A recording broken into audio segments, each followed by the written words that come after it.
Welcome to the Community Resilience and Sustainability Third Office Hour. I am Maggie Dennis, your hostess, Vice President of Community Resilience and Sustainability. I'm getting slightly more comfortable with these things, but I'm still nervous. When I get nervous, I talk fast. If I talk too fast, please tell me. I will try to course correct. I have some people with me today to help float questions related to various aspects of the work, including Patrick Early, who is leading the Universal Code of Conduct policy work, and Simona, whose last name I have trouble pronouncing, Ramkisan? She nods, that must be right, who is in charge of community development. I also have a very special guest with me, Amanda Keaton, who is the general counsel of the foundation and my boss, and I've asked her if she would take a minute to say a few words about herself and her work before we start answering questions. So, Amanda, I will pass the mic to you. Thanks so much, Maggie, for letting me join your office hours. Really excited to be here. My name is Amanda Keaton, and I've been at the foundation for a little over a year now. I'm the general counsel, so I have the pleasure of working with our legal affairs team, our community resilience and sustainability team, and our community development team. I'm really excited to be here and hear hopefully an interesting conversation today. So thanks so much for letting me crash your office hours, Maggie. Also, just let me know if I end up speaking too quickly. I'm both nervous and excited and have a tendency to talk too quickly when either of those is the case. So since they're both present today, help me. Nice to be here. Thanks, Amanda. We have a couple of questions that came in advance, and for me, I don't like the awkward silence. So, Elena, will you do the honors and get the ball rolling? Sure. Please. I do want to remind everybody that we are taking questions on multiple streams. I don't remember what they all are, but maybe some. Yeah, I'll give an intro to how the process will work. Okay, thank you. I'll pass the mic to you. Hi, everybody. I'm Elena Lappin, resident silence filler, I would say, for this office hour. Yes, so most of you probably already know the routine since this is the third one we've done, but for those of you that are joining for the first time, welcome. Super excited to have you. We'll be monitoring IRC, YouTube, Telegram, and the Zoom room for questions. And so you can submit your questions in writing on any of those channels, and they'll be added to the queue to be answered. And if you are in the Zoom room and you want to speak rather than type your question, you can use the hand raise function or raise your hand in the chat, and I'll make sure that we call on you and give you the mic. And if you do take the mic, which I encourage you to do, just a reminder to keep it concise in the interest of time. And before we get started, also a reminder that this is a safe space, and we're all going to make sure to keep the discussion respectful and civil throughout. So with that, I'll go to some of the questions that we have submitted from ahead of time. The first one has a little bit of context first. So it says, currently, it takes years to stop a bad faith administrator. The dispute resolution systems have a strong bias towards power users, with newcomers often experiencing a boomerang effect when they try to complain. So there are three questions around this scenario, and I'll take them each individually. The first one, what are the plans to reduce the potential for administrators to abuse their tools and authority? So because I'm not nervous enough, I just got a message from my computer that my internet connection is unstable. If I drop out, I will be back as soon as my hotspot will allow me to. All right, can you please repeat that question? Because I was going, oh no, my internet is unstable. Happy to repeat, post-panic. Okay, so in terms of the context, I'll summarize. It can take years to stop a bad faith administrator, and there's a bias towards power users. Newcomers sometimes have a boomerang effect when they try to complain. So the first question around this is, what are the plans to reduce the potential for administrators to abuse their tools and authority? So I would say that the plans are what we hope to put together in the second phase of the Universal Code of Conduct, because this is a unknown challenge. Newcomers to the movement don't know where to go. They don't know who to talk to. They often don't know what the rules are. So in the second phase of the Universal Code of Conduct, we're creating enforcement pathways, which should be an opportunity for everyone to be able to easily find where to go, who to talk to, and to understand what the processes are. And that, by the way, I guess to be explicit, that can be either for standard user issues or user admin issues. It's we're going to be talking about how to escalate all that in phase 2. Thank you. So this question kind of builds off the answer that you just gave. How will the foundation create a safe space to discuss these issues and propose solutions without backlash as part of the UCOC process? That's a good question. Obviously, there are challenges around that. We plan to have conversations in multiple formats, multiple forums. We want to give people opportunities to speak on Meta. We want to have input in other arenas as well. And I'm wondering, this feels like a challenging question, Patrick, but do you feel like you have anything to say to this, to the approach that we're planning to take? Yeah, I think we did run into this in phase 1 and, in the past as well, is that not everyone is comfortable talking in the exact same space. And I think, as the questioner pointed out, there can be sort of aggressive conversations around this topic. And so some of the techniques we use in phase 1 were have conversations like this, facilitated conversations that are kept in a safe space and have policy around that. We've used surveys, and surveys aren't ideal, but they are private. And we will be using surveys again. We're also trying to go to talk to communities in their own homes, so on their own wikis. And that's not always ideal either, but we're trying to find different discussion spaces where people feel free to talk. We'll look at where communities are talking already. Some communities are using social media channels.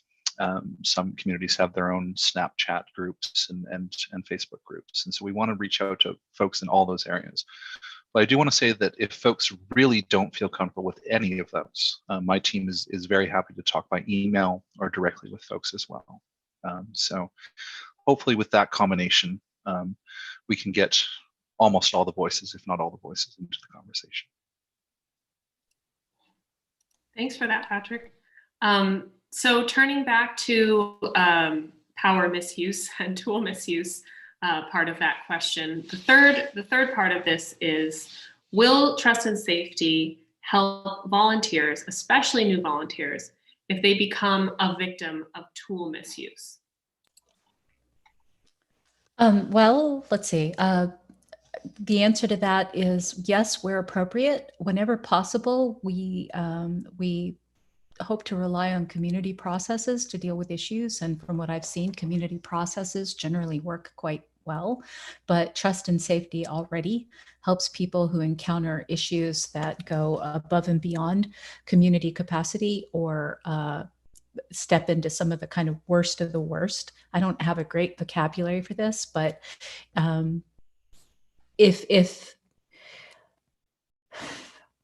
we do not discriminate at what kind of at who causes an issue. That is to say, if an issue is caused by an administrator, we look at that. If it's caused by the use of administrator tools, we look at that.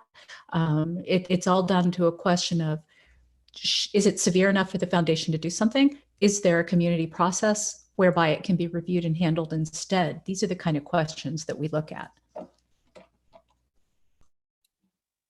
Great, thank you. So the next question also has to do with the Universal Code of Conduct and potential violations, but instead of with talking about experienced users, it actually is talking about employees, I assume, of the Wikimedia Foundation. How do you plan to handle Universal Code of Conduct violations of an employee? Assuming termination is only justified in extreme cases, how will smaller violations be handled?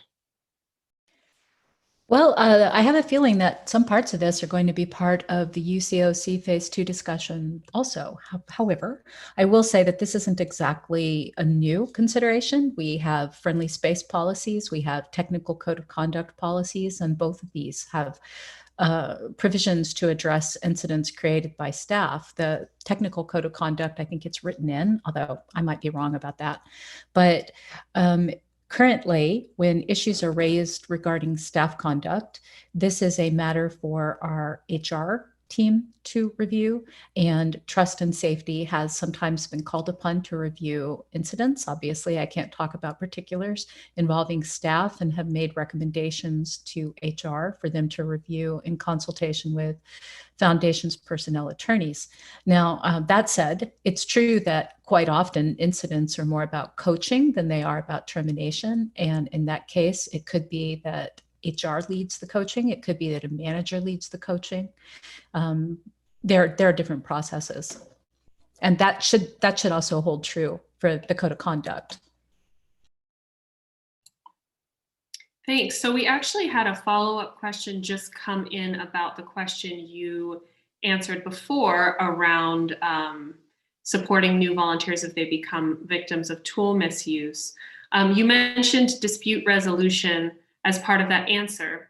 So the question is, are these pathways of dispute resolution in addition to community processes, or are you really just talking about pointing people to community resources?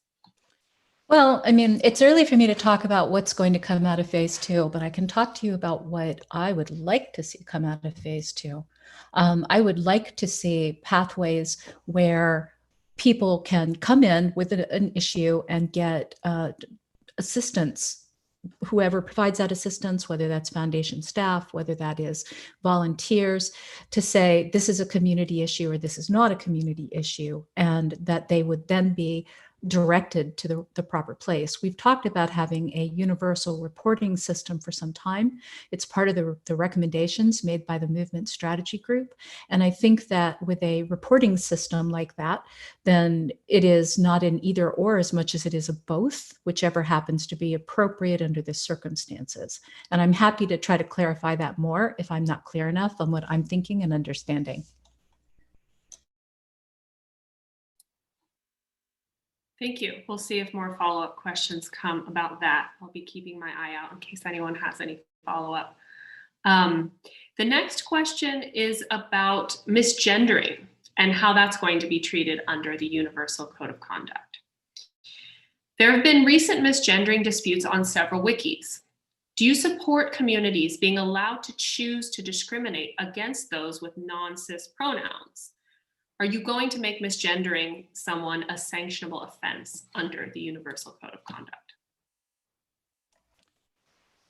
Okay, so this is both asking what I believe and what I can do, which are connected but not entirely. What I believe, no, I do not support discriminating against people by misgendering. Is it going to be a sanctionable offense under the Universal Code of Conduct? I certainly hope so. The Universal Code of Conduct, as it is written as a baseline, is published on Meta. Anyone can read it and see what is allowed, what is not allowed. Discriminating against people based on identity factors is wrong, in my opinion, and I believe under the current text. Whether that's sanctionable, I imagine that will be part of what we talk about in phase 2 is when is an issue a coaching issue versus when is it a sanctionable issue. Just as staff, we don't immediately move to termination. Volunteers sometimes need to be taught what's permitted. Sometimes they're not acting in good faith. So I'm hoping that when we do the UCOC phase 2 discussions that we think a lot about how does intention matter? How do we handle helping people who have good intentions but bad practices, particularly when you're dealing with a broad intercultural movement like we do. People come from different walks of life. They have different levels of understanding. They come from a different baseline. And it's important for us to give people the opportunity to behave in proper ways. So we had a really good suggestion from here in the Zoom room to define misgendering.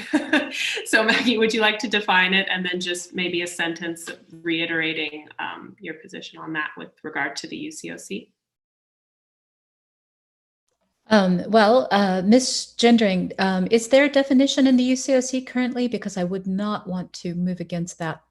I mean, Patrick, if there is one, it would be better to go with that than for me to make one up off the top of my head. Yeah, I don't have it open in front of me right now, but I think the UCOC approaches it in two sections. It approaches it in the desired behaviors, so in a positive sense, asks people to respect how people call themselves, how they name themselves. And that doesn't specifically speak to transgendering, but transgendering as a practice, as a negative practice, is going against that. So it mentioned it in that section. We also have a section on discrimination, which is pretty clear that you cannot discriminate against someone based on their gender identity and many other personal factors.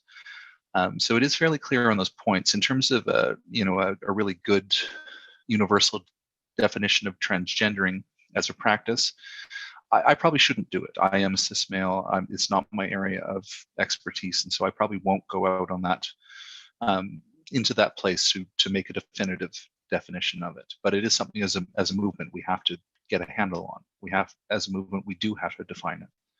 So sorry to back away from doing it myself. No, I think you did exactly what I was hoping. You talked about the language and the Universal Code of Conduct, Patrick, so thanks very much for that. I mean, my understanding is misgendering refers to deliberately refusing to recognize a gender, refusing to recognize the gender of the person you're talking to, refusing to respect the gender that they tell you that they are. And there is also a comment in the Zoom room, which I see, that it is not just misgendering, it's continuous aggressive behaviors against underrepresented communities. Constantly harassed and accused of not displaying a collaborative attitude. I could just read this whole thing. I'm not sure if I should, though. Zoom participant, do you want to speak? If you can, you are certainly welcome to. If not, I don't want to pull you into the room. I wouldn't mind that. Thank you. So I wrote in the channel, it's not only misgendering. Misgendering is a problem. And trans people, I myself go by she, they. So I am oscillating between she, with women, and non-binary. But it's not only non-binary, it's Afro-descendant people when they want to decolonize Wikipedia. It's women on the Francophone Wikipedia. Women represent less than 10% of the community. And these underrepresented communities are constantly facing microaggression until the point that they actually burst, and they how do you call it? They crack down after months of microaggressions, and this is very problematic because we are not legally protected for microaggression. Maybe there are protections for things that are great misbehaviors, and maybe we'll have a code of conduct tackling this. But what about the constant, I know Jimmy Wales spoke about incivility, I prefer to call it microaggression. So what do we do about that? And I believe that the VMF needs more resources to tackle that. These problems are faced by Twitter, by Facebook. We need moderation. How do you achieve moderation in projects that are run by volunteers? I don't have a solution, but we really have to do something because one day there will be something serious happening because some people are really carrying it too far. Thank you so much, Natasha, for speaking up. I really appreciate it. And I agree with you. We need to do something in the movement to make sure that the people who are here are safe. This is not a place where we can tolerate abuse of other people. Frankly, that's it, really. That's all I've got to say. In terms of how we handle that, I'm counting a lot on the UCOC to make it clear what is permissible, and in the UCOC phase 2 to make it clear what people can do when impermissible behavior happens. And I do believe that a good many of our users are motivated to try to help and protect other people. I'm happy to have had the experience of working closely with many of these. And it is my hope that we will come out on the other side of UCOC phase 2 with good processes to make sure that problems are understood and that people who are in pain and in peril are treated properly. Thank you all so much for that. Okay, So I think next, keeping in line with what we're talking about, I'll turn to the human rights lead position. The question is, what is the status of the human rights lead hire? And remind us what that person is going to be doing as part of their job. Hey, we are so close. We are so close. We've talked to so many great candidates. I will say that I've actually been humbled by the many great candidates that I've had to talk to. So many people who have spent so much of their career thinking about ways to help people who are in peril, particularly from oppressive government regimes, from terrorist organizations. So that person is going to have, as I see it, three main responsibilities. And since I'm that person's manager, I guess the way I see it really matters.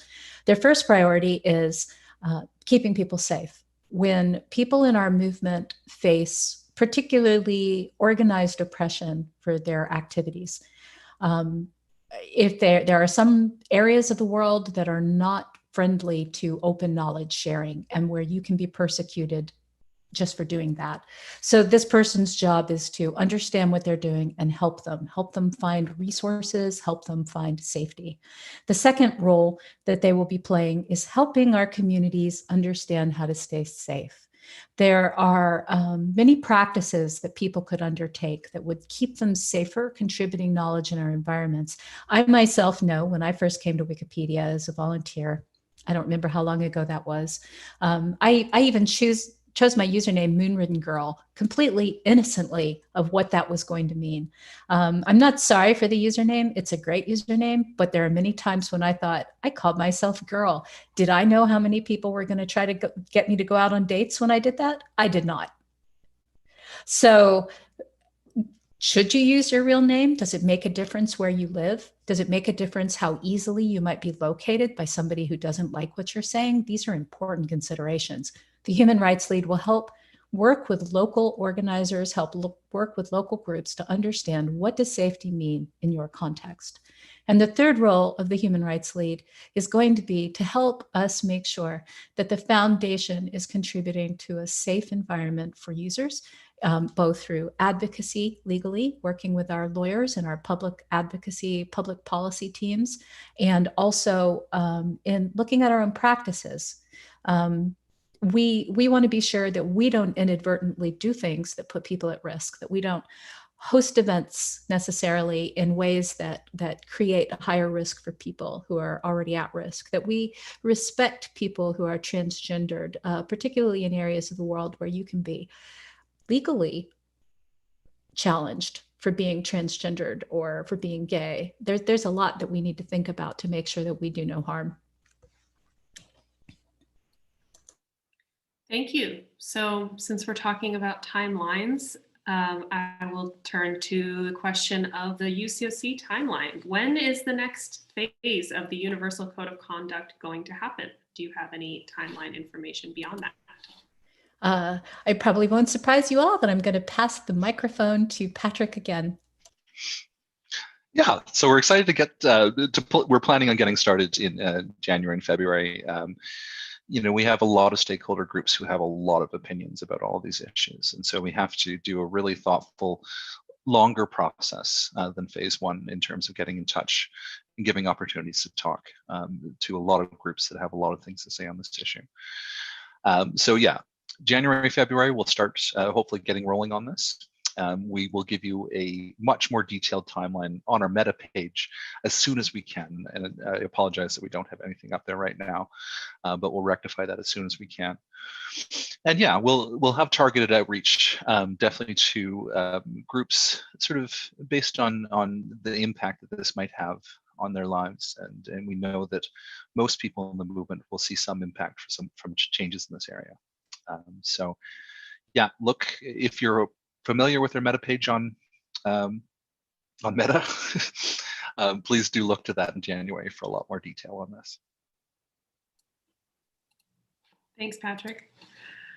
Okay, so let's go to blocks that people may have felt were unfair. Someone on Wikimedia L who said they were a victim of a bad community block said that it was time for the foundation to step in when bad blocks happen by local authorities, in their case, an arbitration committee.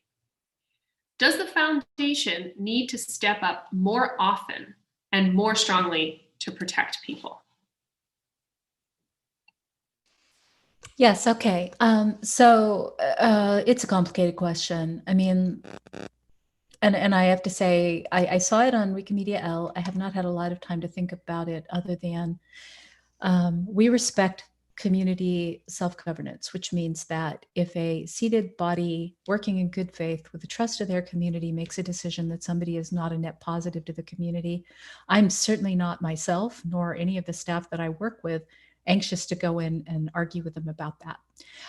However, we've just been having some difficult conversations, including around, for example, supporting people from marginalized communities. So what would I do? I try to think, what would actually bring me into that space?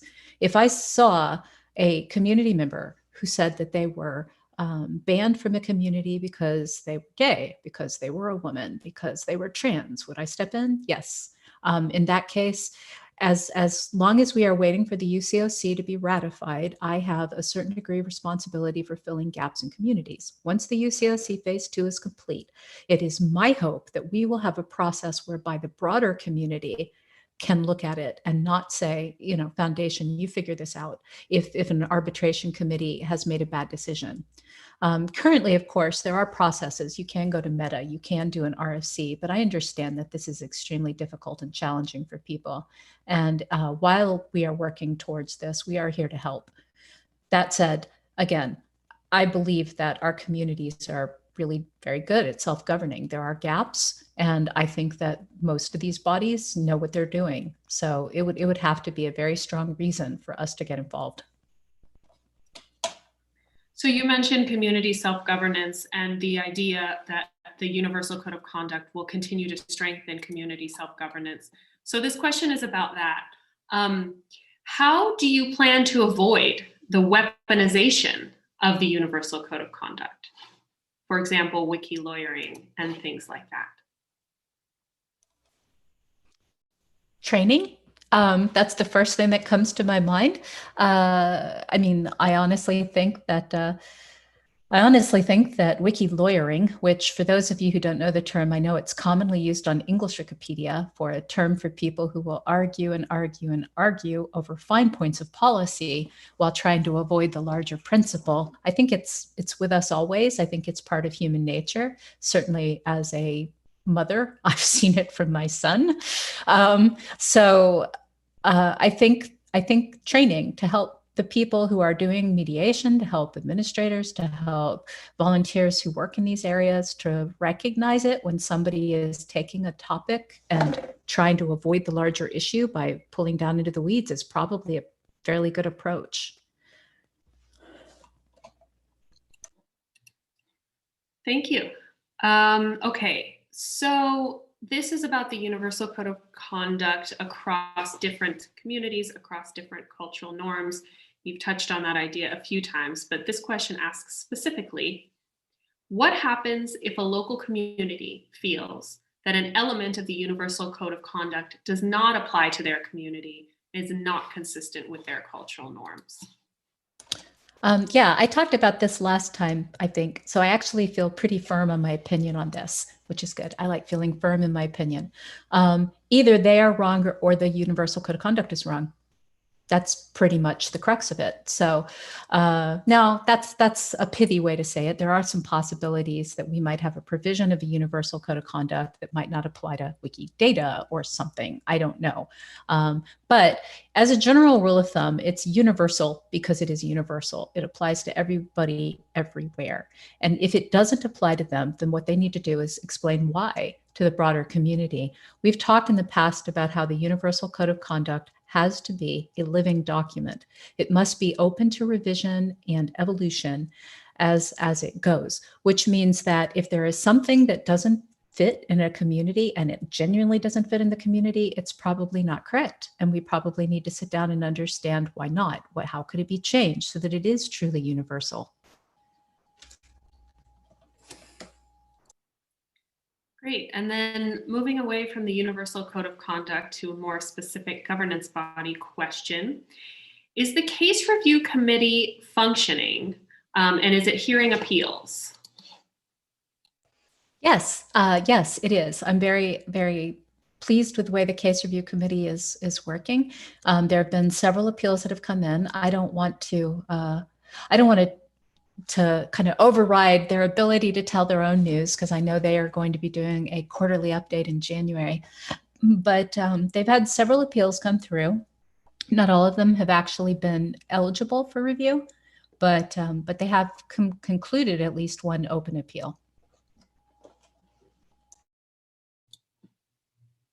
Okay, great. We have a question coming in that I believe will go to Amanda.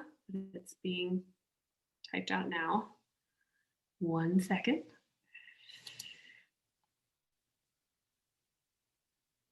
Okay, great. There has recently been some media coverage of Wikipedia's maps of India. Does legal have any thoughts on this problem? We do. I want to be really careful about divulging too much about our legal strategy, because there are several active matters right now that do deal with our content. We continue to try to reinforce a lot of our community content moderation practices. I can't believe you think this is a softball, Maggie. If only you knew the ins and outs of this challenge, you would know how delicately I'm trying to answer right now. So yeah, I think this is a growing issue. We are receiving, to be quite honest with you, a lot of government takedown requests, and there are certain local country laws that it's alleged we are violating. And so there's a really delicate balance here between, continuing to allow certain content that we believe does help fulfill our mission and does meet the tremendous, rigorous community standards that we have about the content that we host. And in some cases, we're starting to see in an increased way that doesn't always meet with the government wishes, or in certain cases demands across the globe. So that's about all I can say about it. But it is something that we're incredibly focused on, and something that we continue to want to work very closely with our communities to solve. I'd be happy to take a follow-up, but I want to avoid, again, divulging our legal strategy, because in many cases, as you know, we are directly involved in certain cases in litigation to push back against these kind of requests. So. Thank you, Amanda. Yes, and for those of you who aren't in Zoom, I typed in the chat for that space, y'all picture a softball, because it is not a softball. I know questions about legal strategy for international matters are about as tricky as it gets. Elena, I understand we actually have space to take in more questions, and I want to remind everybody who's listening on any of the channels that we do welcome questions, even if they're hard. I'll do my best.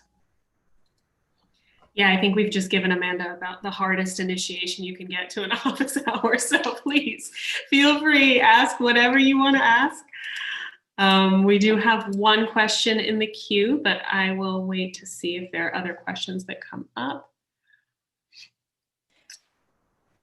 We have some questions in Zoom chat. Yeah, it looks like there's a question in the Zoom room and a follow-up to that. What sort of budget will you put into training, and in which languages, on which projects? Okay, so in a minute, I'm going to drag Simona into her first office hour visit too, because she's in charge of that. But I will also warn you, please go easy on her on budget, because budget season comes up in the spring. So she doesn't actually know the answer to that question yet. But I will say that currently we have a small dedicated community development team who are actively working to announce some work in this area. So there we go. Simona, you are on stage. Thanks so much, Maggie. And hi, everyone. Really excited to be here. So the community development team's real focus is looking at that training and development piece and what it looks like in the movement. Not only just looking at what we're delivering, but how to deliver that and design and develop our curriculums to ensure that we are really looking at the learning objectives and ensuring that whatever we deliver allows the participant, the learner, the volunteer to go forward with a new skill set and apply it to their current wiki work. So we are piloting online learning in the new year with the idea just to really look at how better to deliver this, what's the appetite for online learning, especially around that capacity building piece, time zones, how to deliver that in a time zone friendly way, looking at a more intensive cohort-based learning and then self-independent study, as well as some live sessioned learning as well. So we want to experiment to really see how best to deliver this moving forward, platforms to use, key areas. A lot of conversations are happening now amongst different teams on what types of capacities to focus on. So we will be providing some announcements on in the next few days about some of our new programming. Really excited for if anybody's interested in kind of getting to know more about our team and our work, feel free to reach out to us on our talk page, or I'll make sure to link our email address in the chats. But yeah, really what we're trying to look at is how do we meet the needs of the communities wherever they are, both online and in person, until we can be back in person. But how do we do this in a way that we are not leaving anyone out and that we are kind of designing and developing our work to meet the community where they are and not try to create a baseline for that as well.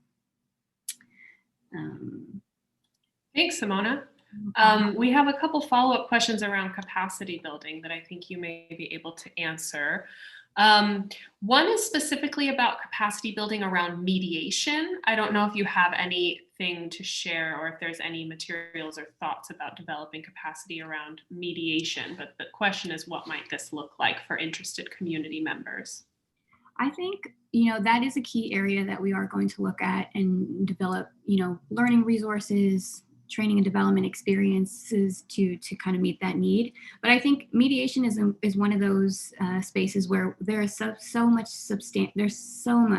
out there. There are substantial subject experts in the movement, outside of the movement. And I think this is where we can really collaborate on useful, holistic curriculums that meet the needs of, again, everyone in the movement, but are also digestible. Mediation is such a big topic. It's not mediation 101. There's so much that needs to go into understanding the individual delivering the training, the community who's receiving the training, what type of mediation support they're actually looking at, and then developing a curriculum that actually meets those needs. So a lot of our work that we'll be doing in the new year is looking at, one, those core capacities that we'll be focusing on in the new fiscal year, two, how do we kind of improve our online learning presence to ensure that we can kind of continually opening that up to more people in the movement, and then kind of what are those like high level critical capacities such as mediation, conflict resolution, that are substantial topic areas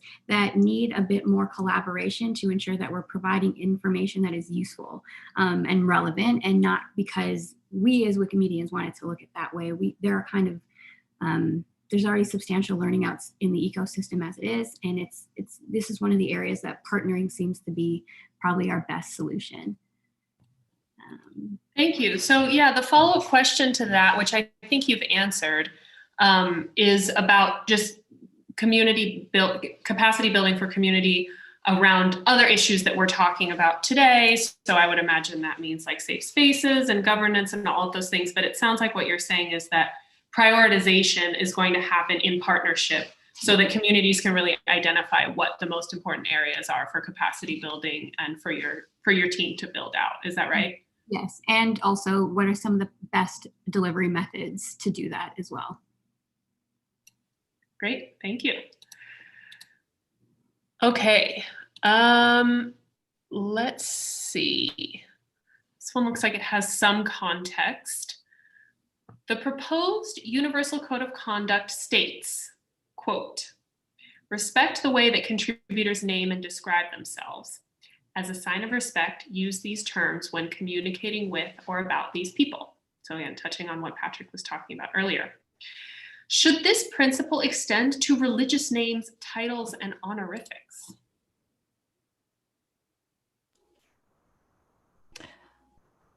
That sounds like an opinion question, not, I mean, obviously the Universal Code of Conduct has been drafted by a community staff committee and then given a lot of evolution by community. So I'm not trying to dodge it. I just want to be sure that I don't pretend that I'm the boss of Wikipedia or the Wikimedia movement. My opinion is you respect people as much as you can. If somebody tells me they want to be called something, I call them that, because why wouldn't I? As long as it is not in some way disrespectful to me, you know, or to other people. If they're not trying to get me to call them a slur or something, then yes, I call people what they want to be called. So yes, it should. We should call people what they want to be called, as long as it is not disrespectful to other people. Now, I may have missed something in that question, that if I were paying more attention, instead of thinking, is it my job to make up what people can say? I would have been going, oh, no, that's not cool.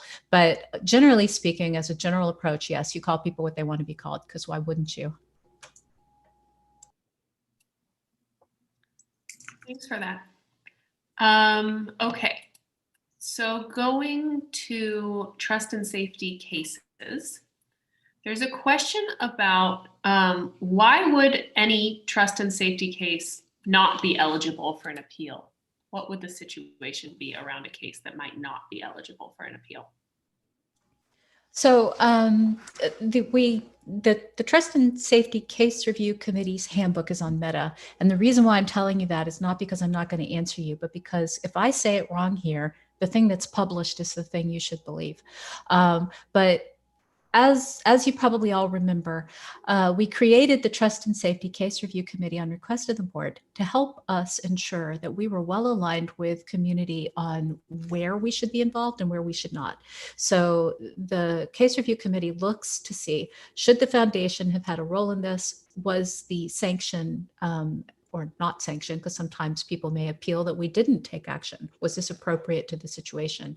There are some cases that are frankly not open to appeal. So if we handle a child protection case or any other case where we feel there is strong legal need for the foundation to take action, that is not open for appeal. There are cases where threat of violence may or may not, for example, be sufficient to be legally mandatory for the foundation to act, but at the same time, we're also not going to expose other volunteers to danger, and it is not open for appeal. Thank you. All right, so now I guess we pause. Another invitation across channels to submit more questions, and an invitation to anyone in the Zoom room to unmute and share a question, comment, reflection, anything you'd like. We have just over 15 minutes left.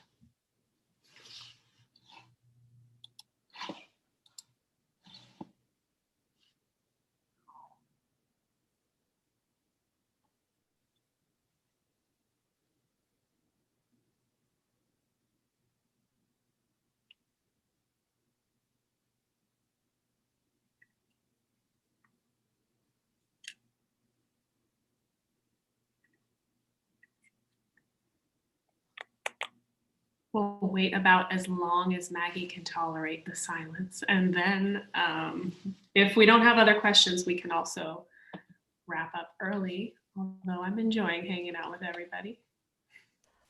Yeah, Elena's comment is because I'm notoriously bad at awkward silences. So if you ever need to torture me, this is a good way. Oh, we have a question. You've been saved. You have been saved by a question in the Zoom room. The question is, what has this team learned through the pandemic work that will benefit the foundation and the movement going forward? It's a great one. It is also very difficult. Let me try to wrap my head around it. Through the pandemic work, what have we learned? Well, let me start by saying that while the pandemic has brought many challenges to all of us, including the team, we were supposed to have a retreat that was shut off right when travel was shut down. It has also really created the space for us to focus on the work that we need to do and to make some of the long-term plans, and kind of opened up just a lot of white space. So I don't know if this is the kind of question that you had in mind, and I'm afraid I'm going to go to a place that isn't right. But what I've learned is make space to think, make space to pay attention to what's going on. It's like was it a couple of weeks ago? What is the date? Yeah, not even. 8 days ago, I was invited to join the LGBT plus user group, as many of you know, because I issued a statement about that on Wikimedia L. And I had the time, and I'm so glad I had the time, because frequently we get so busy, there's so much going on, travel and everything else, that we can't sit down to have these critical conversations. So one of the things that I'd say that I've learned to the benefit of the foundation and the movement is do the thing you need to do and keep focus and space to do those things. Other than that, I guess I've learned that not everybody is as focused on keeping their neighbors safe as I wish they were, but that's a very political thing for me to say. Please, y'all, wear your masks.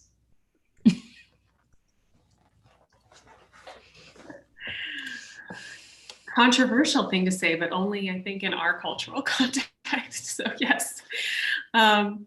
Okay. Yeah, I'm actually curious. You mentioned having gone to the LGBTQI plus meeting, and you issued that statement that went out on Wikimedia L, and I was really excited to see how many people were interested in it and how quick the translations happened. I thought that was wonderful. Wondering if there are any insights from that meeting that weren't in the statement that you might want to share, or things about foundation practices that we identified that could be improved for the benefit of everybody. Definitely. The LGBT plus user group they reached out because of concerns about incidents that were happening around the movement that were discriminatory, that made their participants feel unsafe, and also because the foundation has not taken some actions necessary to make sure that people feel respected, recognized, and protected in the movement. We talked about some of the mistakes that we've made, including my own team, around survey language, for instance, and not asking about gender in a way that is respectful, in a way that feels inclusive. We talked about how to do improvements to the survey practices we used. I've already had a conversation with the new director who's in charge of surveys, and we're talking about ways to make sure that all staff are aware of best practices. For those of you who don't know, the foundation has long had a kind of struggle with how to both encourage rapid, honest, straightforward communication from its staff, and also make sure that communication is professional and well conducted. This is a term that we use a lot in our industry, so much that it's kind of a joke. This is a polarity. On the one hand, you want people to feel free and safe and comfortable to come out and talk all the time, every time. There should be no barriers between community and our staff. On the other hand, when people do that, they make mistakes. And sometimes those mistakes are hurtful. So we have to continue to adjust how we do this to make sure that we are respectful to people, that we live by the standards that we want to see all of us adhere to. We also talked about trust and safety and the fact that there are some ways that we can improve our own practices. We've been conscious of a growing need to provide like peer support, for instance. This is something called upon in the movement strategy. We don't have mechanisms at this point. I'm really hoping that the Universal Code of Conduct Phase 2 will lead us to pathways whereby people who are targeted by harassment, for abuse, have safe places to go, whether that's a peer support system, whether we partner with some external organization, whatever may come out of that. I really want to see that happen. And I'm interested in exploring ways that the foundation can provide better emotional support to people who come to us in distress. We have a very small team on our trust and safety operations. Their training is in investigation. We don't have a dedicated emotional support team. And I want to make sure that we don't leave the intensely necessary work of taking care of people's emotional needs by the wayside.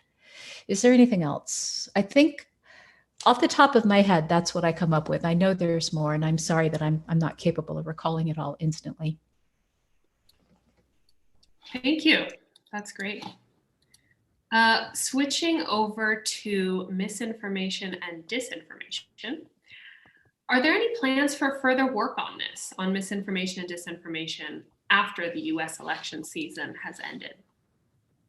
Yes, although I will say that I feel a little intimidated to speak about it because a good bit of that lives in our product department, not with me. And I'm afraid of saying something and then finding out that I have completely misunderstood it and embarrassed both me and them. But they are hiring a director of disinformation. So it is a rising concern, I think, around the world. Personally, I myself see a lot more disinformation in my own community. And we have to think as a movement and as a foundation about how to address disinformation campaigns when they occur. We are also aware that there are some pockets of the Wikimedia universe where disinformation is rampant. I'm going to just put it out there on the line transparently and say we all know, for example, that there are concerns about the Croatian Wikipedia. It's well documented, and we need to understand how to be open to input and also sensible to correction. Thank you. We've got a longer question that's come in, so I'm just scanning that quickly. Okay, so related to potential misinformation and disinformation, again, I'm not sure if this sits squarely within your purview, Maggie, but imagine you can speak to it to some extent. Is there a plan to deal with the recent proliferation of fake sources that are gaining credibility merely because of their extensive use on Wikipedia? So sites that are popping up on the daily mimicking legitimate journalism. I honestly, I don't know. This is not specifically within my purview. It may become so at some point, but I would imagine it's something that the disinformation director will be focused on. And if so, I expect we will be hearing more about it soon enough. So sorry, I don't know on that one. Maybe we can find out somebody who can follow up. Yeah, I think we could probably follow up and leave a link somewhere in the notes if people want to look into that more.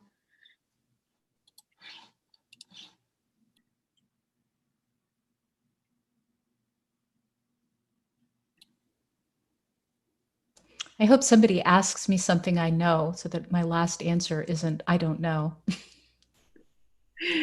We've got 7 minutes. I think the chances are pretty good that there will be one question that you can answer.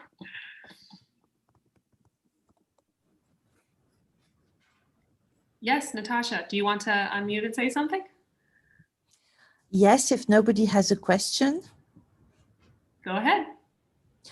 I wanted to thank Maggie from the bottom of my heart, our heart, the heart of the LGBT community, of the community of the Les 100 Pages on the Francophone Wikipedia, for the statement that she made, which is important for us because we can state that, we can say that we are supported by the foundation. So I really wanted to say thank you because that meant a lot, and I couldn't be in the meeting last week, but thank you very much. Thank you. That means a lot to me. I'm any support that I can offer. I mean, I heard things in that meeting that really touched me about some of the experiences people have had in our movement, and I want to do anything within my power to make this a safe place.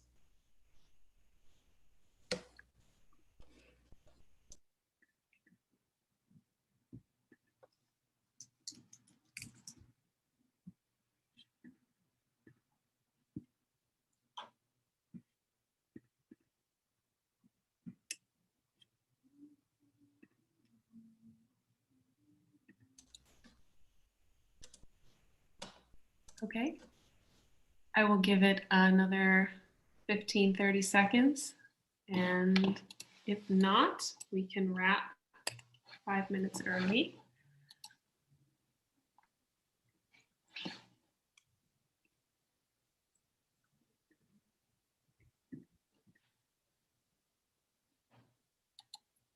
We have a suggestion here in the chat that says it would be great if the Universal Code of Conduct, once finished, can be referenced at the start of every wiki event, in person or online. That sounds like a great idea to me. Something probably to talk about in UCOC Phase 2. So we have a question as well that I think you'll be able to answer. We have one that is, what is your favorite holiday song? And one that is, will you have a Merry Christmas? oh gosh, favorite holiday song. I like the Carol of the Bells. I don't know if that one is very well known, but it is a very intricate song, and it's meant to mimic the sound of bells and the singing of it, and I really like that one. And as to the Christmas season for me, like all of us, it's going to be a very different year. Most of my family is distributed. We are used to big family gatherings. That year, this is not going to happen. But even though he would be mad at me, I'm going to tell you all here because I'm so proud. My son is getting married, and it is a nice, safe COVID wedding. So he's not doing anything foolish, but I'm very proud of him. So we have an extra reason to celebrate, and I'm very happy about that. That's very exciting. More reasons to celebrate. Always welcome. All right, good. Well, with that, I think we can call it. Thank you so much, everybody, for coming. You brought some great questions to this discussion. Thanks to Maggie, Amanda, Patrick, and Simona for answering the questions for the group. It's been great. And yeah, we'll see you in the new year. Maggie, do you want to talk about where the recording and the notes will be posted? Yes, okay. We put the notes in the IRC office hours link on Meta, where these things have traditionally been held. This isn't an ordinary office hour, but we are still on IRC, so it still counts. And the recording, I guess it's linked from those notes pages too. Yes. So it's available on YouTube at the link that was disseminated, and it'll be linked from that notes page as well. So thank you all for coming, and thank you, Elena, for once again helping me feel comfortable, because I do get nervous, but we made it, and I am so grateful to you all for coming and for your questions and your comments, and really looking forward to doing it again in the new year. Thanks, everybody. Take Thank care. you.